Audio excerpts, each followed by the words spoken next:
Tony 帮你做功课，为什么统一急着让家乐福消失？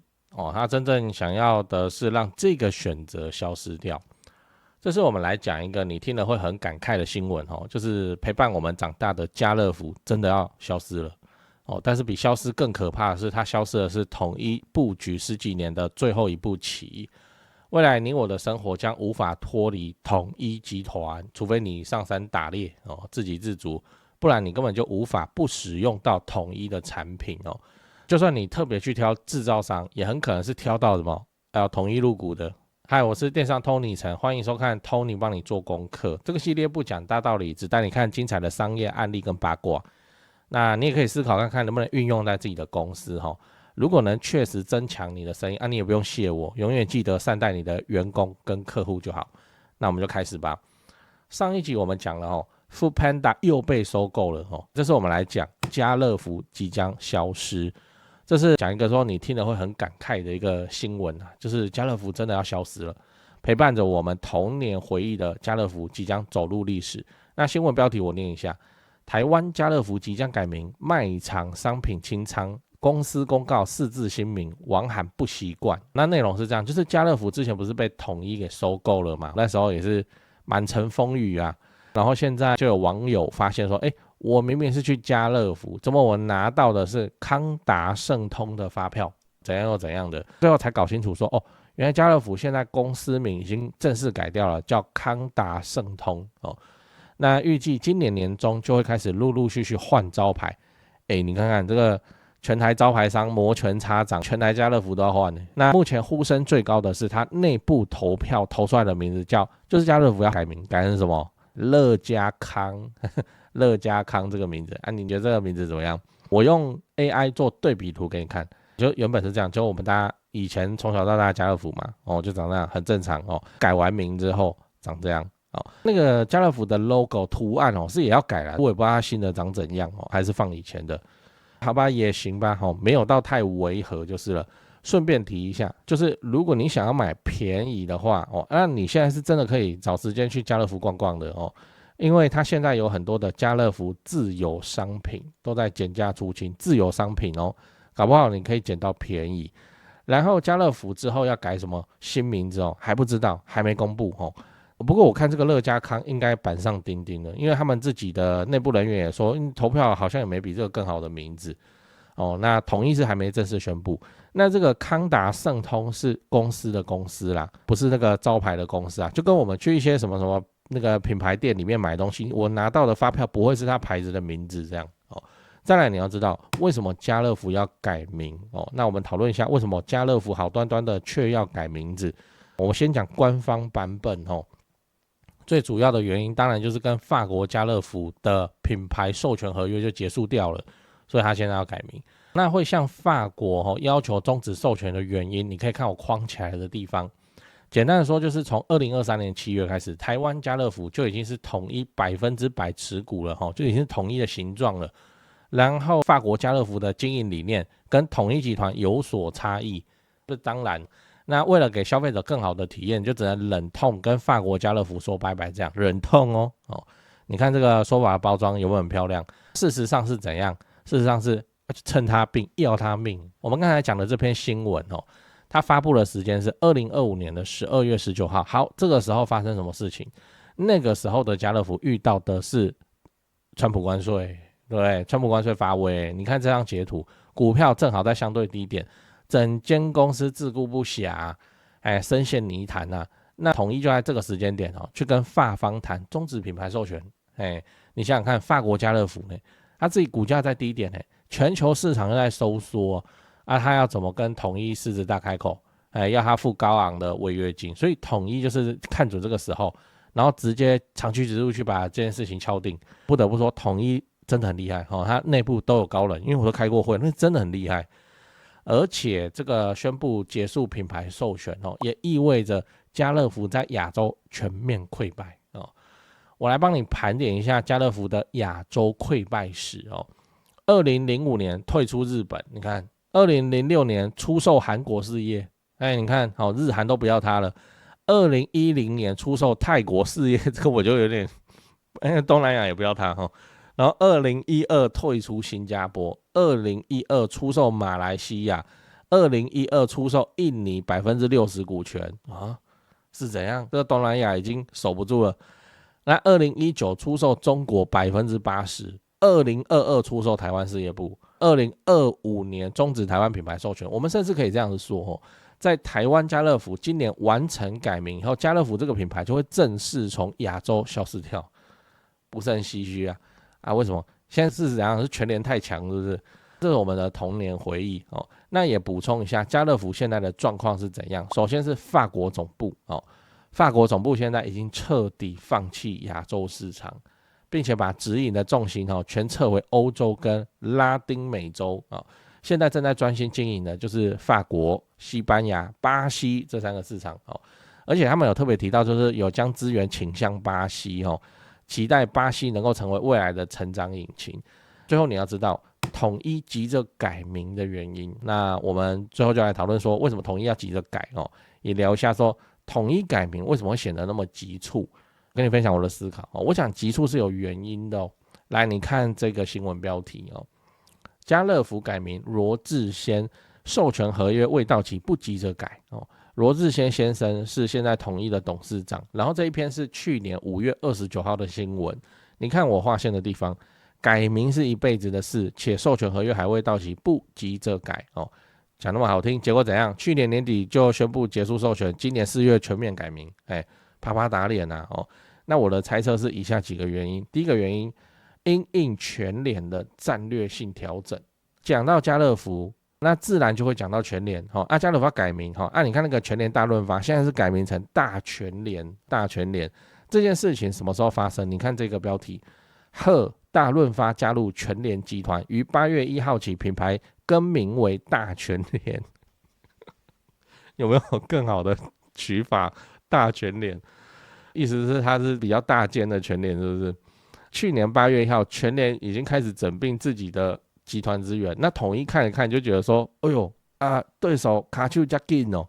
那我也要赶快布局了。布局什么？这要讲到第2点，叫做完成生活平台的全布局。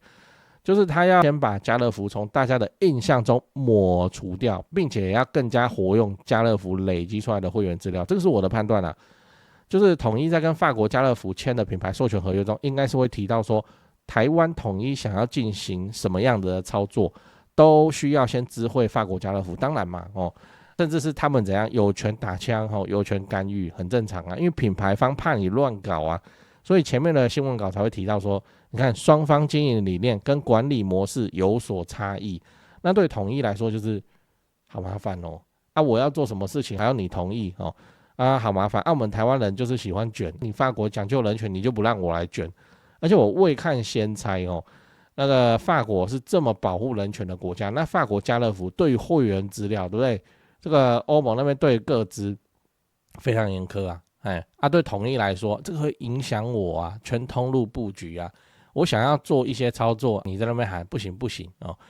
那我们台湾可以怎样？我们台湾就有自己的规矩嘛，就有自己的玩法。那还要我付这么贵的授权费，那我就自己来吧，反正趁你病要你命。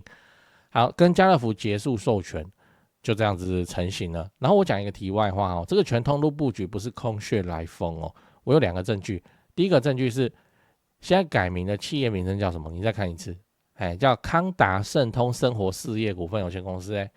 生活事业呢？你看它为什么不是叫量贩，也不是叫零售，它叫生活事业是什么东西？这就是未来它的方向。生活是什么？就方方面面啊，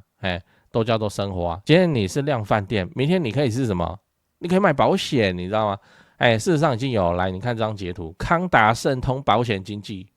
你看统一旗下的那接下来呢，它也可以是金融服务，也可以是社区健康管理中心，也可以里面莫名其妙开一间健身房，它也有啊，可以一堆有的没的。这就是统一多角化经营的伏笔，反正都冠这个公司的名字就对了。来，第2个证据，统一在去年就在喊要建立亚洲流通生活平台。亚洲流通生活平台，你看这个新闻标题统一持续建构亚洲流通生活平台，运用1个核心加4个主轴战略。所以说把家乐福变成自己的形状，这件事情早就都在统一自己的规划当中。那他想要的终局是什么？他要成为一个覆盖你全部生活场景的平台，其实快达成了，你知道吗？我们盘点一下统一现在有什么牌哦，然后你还告诉我你闪不闪得掉哦？我跟你说，还真的没办法，只要你在台湾生活、工作、吃饭，还是没办法。统一现在的牌超级多呢。来，第一个 Seven， 这边供。你有办法说就不去 Seven 啊？可能可以啦，就是说反正凡 Seven 必有全家嘛，那你就说哦，我就是都去全家的行。好，家乐福哦，康士美，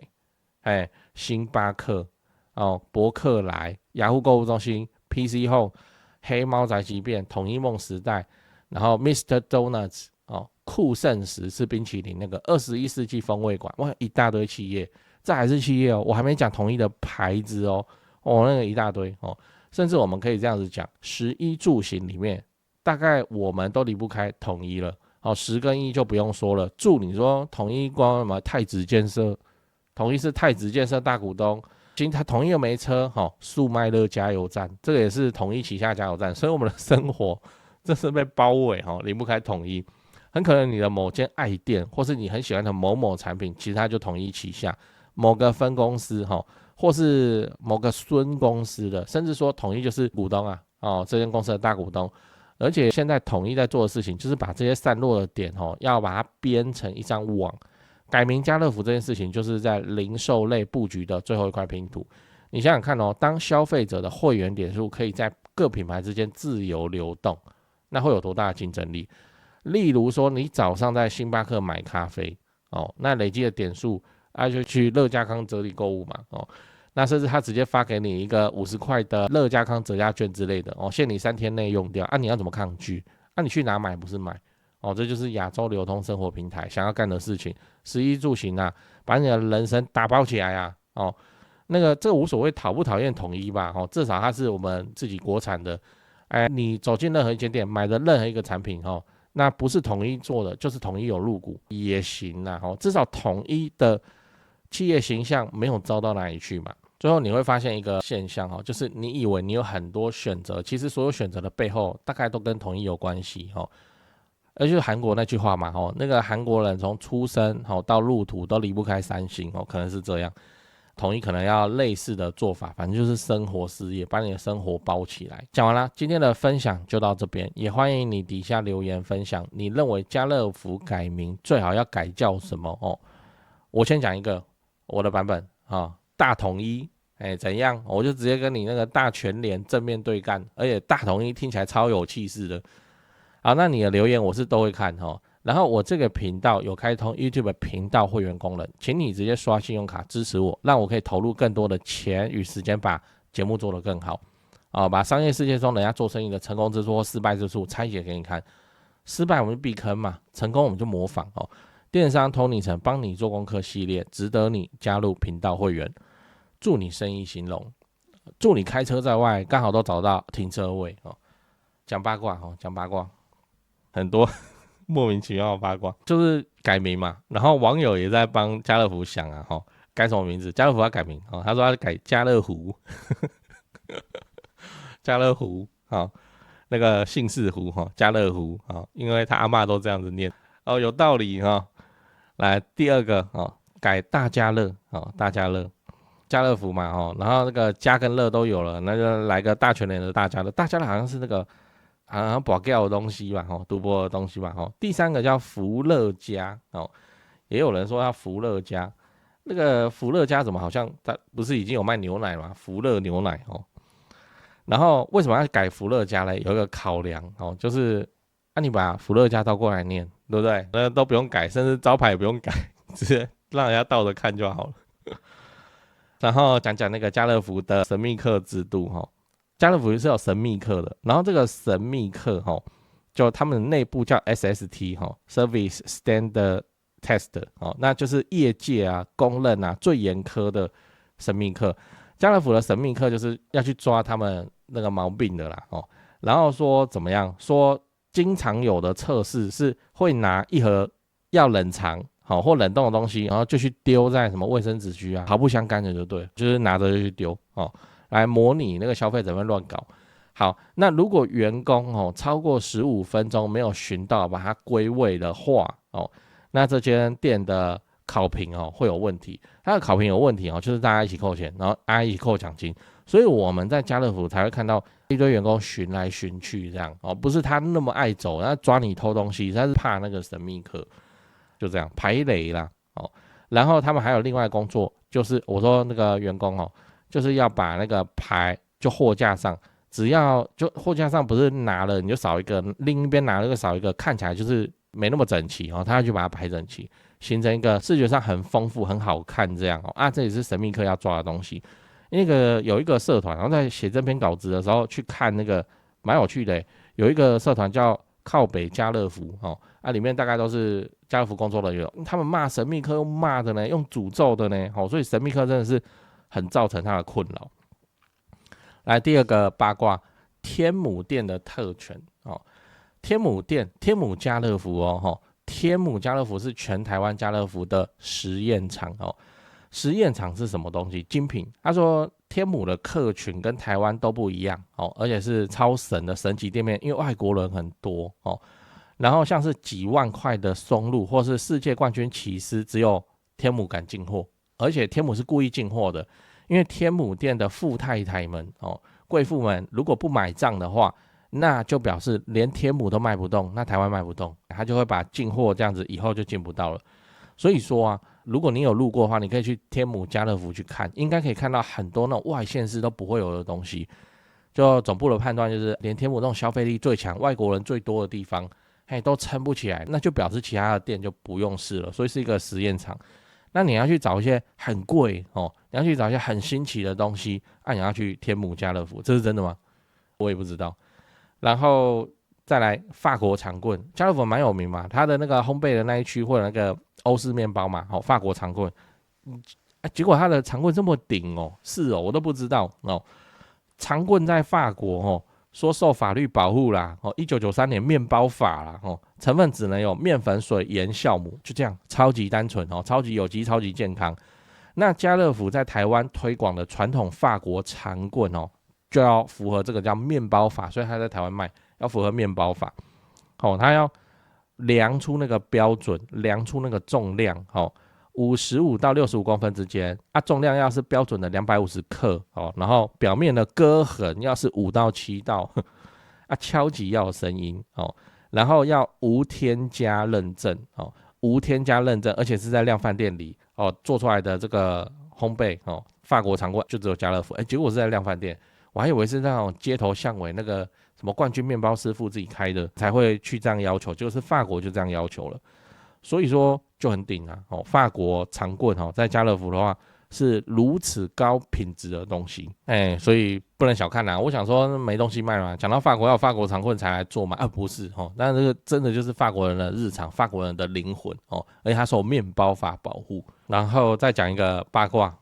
也蛮有趣啦，家乐福的推车推车还会前面有篮子可以给小朋友坐嘛，然后甚至要吸引更小的小朋友，还会有一个像车子造型的嘛让小朋友坐在里面嘛。好，这个推车很贵呢它的造价台币6000到8000呢为什么那么贵？因为订单就不算多它生产线要专门开，然后跟它是用那个医疗级万向轮，虽然我就觉得那些推车都不好推啦但是他就说他的万向轮子很贵那一组轮子的成本就会破千了，而且它还要抗酸去什么镀镍什么有没的，反正一个车子的造价不便宜。那造型手推车的话还会破万，就是什么车子造型让小朋友坐的那种，然后怎么样，那个丢失率超高说全台的量贩店不止家乐福啦全联那个车子停门口的也很容易就丢失。丢失是丢到哪里去？主要2大族群，第一个是就住附近的居民，这个就是我们台湾怎么讲，就会被骂你看闽南人就这样就是在讲这个，他就会把卖场的推车给他推回自己家然后推回到比方说公寓1楼就给他放着你铁门打开以后有个空间放着，或是就这样推，然后推进自己家的地下室，如果他住附近走路会到的话，推进地下室推进地下室干嘛他藏起来他自己好用他自己好用就这样说，全台湾一年起码要丢掉2000台这种车子，那你刚刚一台6到8000嘛我们算7000就好，来丢多少钱。还有另一个族群会喜欢就是游民游民要藏自己的家当，他可以一个推车这样推着就走，然后品质有保证这样还有推车这种东西。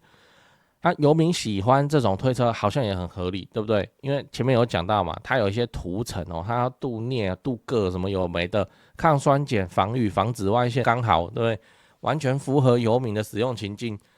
所以就家乐福的推车。我们下次去推那个推车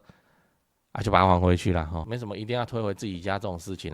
还要派说那个员工上下班，尤其你下班的时候，你不要直接回家他会拜托主管会拜托自己的那个员工你附近绕一绕故意的你附近绕2圈再回家，你看一下路边有没有人把那个推车推走，或是有没有谁正在把推车已经推超过那个卖场的范围了正在前往自己的家，你把他拦下，叫他还推车，不然那个推车会一直丢一直丢。我还没想到说推车这么受欢迎呢，台湾一年要丢掉2000台原来是这样。